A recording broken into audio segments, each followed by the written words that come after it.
Taha. Only with 5 points in this game. Doesn't work for Banquero. Pagkakataon ng Blackwater, masungkit muli ang kalamangan. McCarthy drops it off. Taha hits the basket. May kasama pang foul.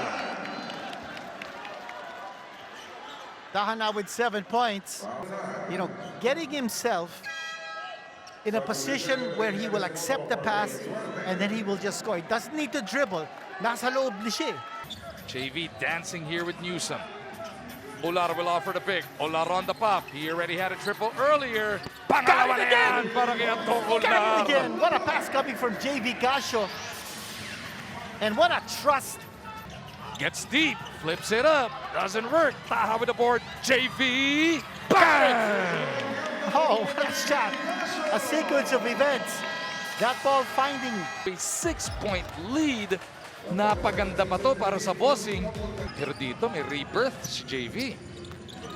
Baser to Brosser. He's been looking for that shot. Delivered by Brandon. He's been looking for that shot. Take another look at this. And here's a wide open shot. Hindi pa masyadong kilala ng Meralco. Si Brandon Rosser, they gave him that shot and they paid the price. They should have asked their 3x3 team.